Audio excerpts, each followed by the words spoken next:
Good morning, good evening, good afternoon, boys and girls. It's me again. I know, first week of January, and here I am, and all my hair gloriousness. Funny thing about the hair. Well, I'll get to that in a second. Last night, I did a thing. A friend of mine and I have been going to Seal Beach pretty much every weekend for almost a year now, a little over a year. We have a Saturday routine where we go to a local taco shop where they know us. And the way I found out that they know who we were is as we were leaving one day, one of the waitresses that had waited on us a few times, as we were walking out the door, she said, "See you next week." And I stopped and I said, "Do we really come here that much to where they know that we'll be back every week?" And apparently we do, because when we go back, we normally show up around 11:30, somewhere in there. And if we're later than 12:30, they're like, "Oh, you're late today. We didn't know if you were coming or not," kind of thing. So I think that's kind of funny, and it's kind of awesome. That's part of why we go back week after week, is because when you can walk into a place and they smile, they wave, they say hello, and before you even hit your table, they're already getting the drink order that you order every week. So I think that's kind of amazing. And maybe it's a little too routine. I don't know. If it is, I don't mind. I kind of like it. I like the fact that I can go somewhere and people know what I want to drink. And usually they'll tease me about, do you really need to look at the menu? Because apparently I am a creature of habit. And I order the same thing over and over and over again. And I realize I'm talking a lot faster than this is recording. So let me try to pace myself. So anyway, I'll get back to Taco Surf in a minute. And that's a free plug for them. So if you're in Seal Beach, definitely check out Taco Surf and tell them the guy with the white hair sent you. That's a little joke because most of the people that go there have the same color hair as I do. Anyway, so we go to Seal Beach quite often. It's about a 15-minute drive from here. It's a great little town. It's quirky. It's eclectic. It's a typical beach town. They've got shops. They've got a ton of restaurants. They've got the beach, obviously, a nice pier to walk on. They got some parks and everything. It's a great place to go to unwind, relax, whatever. Just spend some time. It's like as soon as the tires cross the city line, it's just you automatically relax and feel better because it's just that kind of vibe. Like I feel like I'm home. I don't know how to explain that as I've never lived there, but it feels like home. So I kind of like it. So there's always something going on at the pier. There's crafts, shows, and singers and events, and that's where they have the Veterans Day thing every week on the bluff there. It's not really a bluff, but that's what they call it. So every time we go, there's signs for the Lions Club. The Lions Club, if you're not familiar, is a service organization. They do a lot of things in the community. They raise money, they do charity events, they do food drives, they do all kinds of things. And the Seal Beach Lions Club is, according to the website, the biggest one in the country. They have over 400 members. Now, from what I understand and what I've gathered, most Lions Clubs may have 10 or 20 or 30 people, not anywhere near the scale that we do. And I say we because I joined last night through a series of events that I'm sure God put into place. I met my now friend Darren, who's a member of the Lions Club. He's also a member of the submarine base I belong to, the Vets Submarine Base, Long Beach, or LA Pasadena. Funnily enough, not based on location, but based on the types of subs or the classes of subs, because I didn't want to join because I thought, well, Pasadena, it's really not that far from me, but that would mean taking highways in California, and that's never ideal. No matter what day or what time of day or time of week you go, the highways freeways, my East Coast is showing, the freeways here are always an adventure. Anywhere from people weaving in and out of traffic like idiots, or the 405 or the 605 parking lot. Not as bad as the 91, because if you take the 91, you might as well just plan you're going to sit in traffic somewhere. Doesn't matter where, how far you're going, if it's a mile or 10 miles or whatever. If you're going to the end of 91, somewhere in that stretch of freeway, gotta quit saying that. There's going to be stop and go traffic, or sometimes we went to LA to have lunch at Philippe's. I think it was on a Sunday. No, I'm sorry, it was a Tuesday afternoon, and I think it's the 110. I think 91 to 110, and you have to add the in front of the numbers because that's how they label the freeways out here. But at some point, we got stuck in a parking lot going into the city. So, like I said, it's always an adventure. You always have to plan ahead. You know, I think next time I may bring snacks and just throw them out the window to people as we're stuck in traffic together. We'll pass out drinks. We'll have a whole party while we're waiting for traffic to move. Anyway, getting back to what I was saying. Sorry, I went off on a tangent. Believe it or not, I know, me ramble of all people, never happens. So, the Lions Club is a service organization, and this particular chapter or branch, or however they're labeled, is in Seal Beach. So we went to their meeting last night, and we got inducted or accepted or whatever. Sorry, I'm jumping ahead again. So my friend Darren, I met him at the Veterans Day Memorial. And he said, come check it out. So first I went to the sub-base meeting, and that's great to hang out with a bunch of old bubbleheads like me that remember the good old days of the Navy before all this woke stuff happened. When, ships of steel, Iron Men, all that stuff. When we could be, for the language, when we could be badasses and it was acceptable and pretty much expected of you, and now not so much. So I went to a meeting, and I went to a Christmas party where I met Kevin and his wife Terry. Awesome, super awesome people, and we started talking. Now Kevin is not a bubblehead, but he was involved in updating and cleaning up the submarine memorial, the World War II sub memorial at Naval Weapons Seal Beach. So, again, if you're in the Seal Beach area, go check it out. It lists all the men that were lost on subs in World War II. The men and the boats and everything. And it's a quiet, reflective place.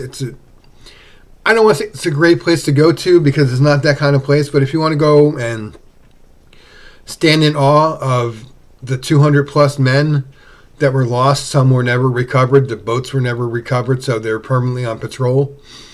We don't say they're lost at sea. We just say they're still on patrol until they're brought home at some point. So I went to that, and I met Kevin and his wife, and they're members of the Lions Club. And I had thought about joining the Lions Club for a long time because it just, every time I go to Seal Beach, there's something going on there. They've always got the table and the little pop-up awning set up, and they're always doing something, raising money, raising awareness, collecting for something, or whatever it is. And I thought, well, I'm new in town. Well, I'm still new in town. I've been here a little over a year. But I wanted to join and serve my community, even though Seal Beach is not my community. I have adopted it as my official second home. And someday when I have the money, I would like to live there very much, whether it's on the beach or a few blocks from the beach, doesn't matter. I can say I am a Seal Beach resident, which would be a great thing. So we talked to Kevin about it, and he was telling us about it, and he told us that there was a meeting. So I went, and we met some more people. I talked to the president. I talked to the former governor of our chapter, and it's just one of those things where, yes, I want to join. How do I join? So we filled out some paperwork, my friend and we joined. And they had to stand up in front of people, which I know I speak here fine, but I'm just talking to you, talking as friends, as it were, and it's no big deal. I'm not in front of a room full of people, and I sometimes freeze up or I feel awkward when I'm talking in front of a room full of people. If I have to do it, I absolutely can. I just don't like it, but they handed me the microphone. I introduced myself. I didn't die. I cracked a few jokes. The room laughed, which is always a good sign, because when you're telling jokes, you don't want the room to be silent. It's never a good thing. I'm not a comedian, but I've heard. So I am now mostly officially a Lion. And I'm looking forward to all the service that I can do for people and all the help that I can give people. Now, sure, I could go out on my own and help people. And I've done that. I've done that anonymously. I've done that openly. I've done all those things. So I'm happy with that. But now I can do it on a more magnified scale. One of the service projects they did that is near and dear to my heart was they filled Christmas bags for the sailor station at the weapons station. They've done food drives. They've done like a sight drive. I forget what it's called, but they basically had ophthalmologists come in and give free eye exams, and they hand out free glasses, and they do all these wonderful things. So if you have a Lions Club in your community, and even if you don't want to join, if you want to go check out what they do, and I have a feeling that all Lions Clubs are pretty much the same. They're all service oriented. They're all a great bunch of people that live in your community anyway. So go out and support them. Go to a bingo game or go to a food drive or just hang out with them and see what they do. Excuse me, that beverage from my Fat Chef mug. So yeah, I did a thing, and I think it's a very good thing, and I'm looking forward to all the things that I'm going to be able to do in the upcoming days and weeks and months and years and whatever. So between those two, I am making a new bunch of friends, which is always good. It's weird how friendship works. Two people get together and say, you know what? I like you, you like me. We're going to be friends now. And it happens. There's no formalities. There's no ceremonies. There's no, how do we do this? It's just, you want to hang out? Sure. You want to hang out? Sure. So you hang out and you become friends. And it's a great thing. So I consider, even though I've only recently met them, I consider Terry and Kevin friends. And eventually I'll probably consider them like family because he's a squid like I was. We served about the same time. We have similar experiences. And I think it's a good thing. Now, do you have to have similar experiences with all your friends? Absolutely not. I think it's great to surround yourself with people that had experiences that you've never had. Because otherwise, how do you learn? How do you grow? How do you get along in life if you live in a box and you lock yourself in and you never experience anything new? Is it nerve-wracking? Of course it is. Meeting new people can always be nerve-wracking. There's always that possibility that you're going to burp at the wrong time. You're going to pass gas at the wrong time. Are you going to do any number of things that's going to embarrass you? And a little embarrassment's all right. Not like overdoing it. A little bit's all right. You have fun, you have your laughs, and then you move on and you bring it up later to embarrass them again. That's what friends do, right? So yeah, I definitely recommend checking it out. And if you don't like the Lions Club, there are other service organizations out there. I'm not sure what they are because I'm not familiar with them. But go check them out. And kind of going back to my other point about making friends, if you're the smartest person in the room, find a different room. I don't know how else to phrase that. Because I never want to be the smartest person in the room. I want to be maybe second or third smartest. And I may be smarter than some. Some people will be smarter than me. But I think that's the only way that you're going to grow.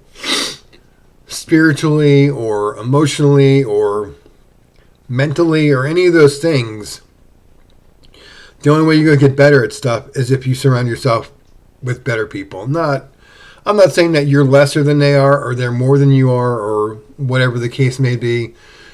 But sometimes people are better at a certain thing than you are.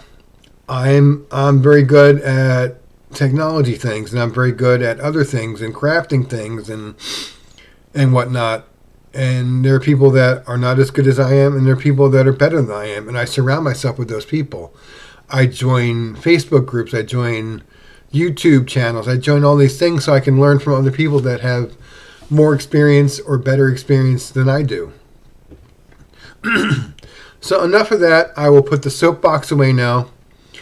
And I just want to finish up with, I know on this show I've complained about there being no rain in California. Well, I'm here to tell you the rain has come. The ground is wet. and it's glorious. And it's cold, it's rainy, it's nasty, and none of that matters because we need the water.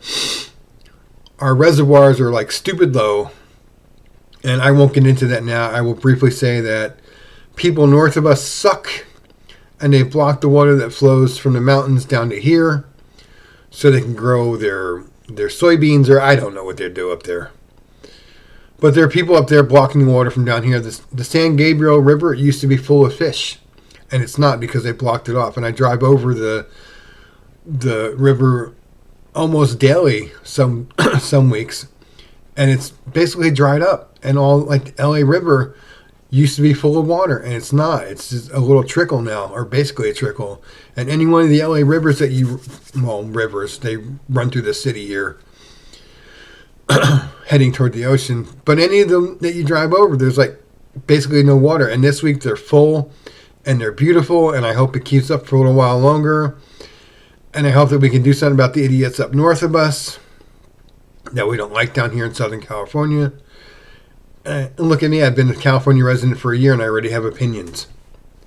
Who saw that coming? Me, of all people, opinionated. I know. Thank you for your support. I appreciate it, but it's true. Sad but true. I am an opinionated person. I'm a curmudgeonly, at times, old man. I'm a old man yells at the sky kind of guy. Get off my lawn sometimes, even though I don't really have a lawn. Get off my driveway, whatever. Go away, boy, you bother me, as the great W.C. Fields would say. So I just want to wrap up with, we have rain, and it's beautiful, and it's wonderful, and I hope that everyone had an awesome New Year's Eve. I hope your new year is starting off really great, and just remember, don't look at it as anything overpowering or scary. Look at it as you have, like, today's day 5, so you have 360 more opportunities to do things. You have a whole new book. Each day is a new page in the book or a new chapter in the book, however you want to work it out. And it's just, the possibilities are endless. And it's decidedly exciting and something to look forward to, not something to dread. Remember, God's always got your back no matter what. I know it doesn't always feel that way, but I can promise you, as sure as I'm standing here, that God has your back. It may not feel like it, it may not seem like it at times, but He does, and He loves you, and He's got you. So, as the clock is rapidly ticking down, I will say thank you for being here. I hope you learned something. I hope you got something out of it. I hope you enjoyed it. Have a great week. God bless, and I love each and every one of you.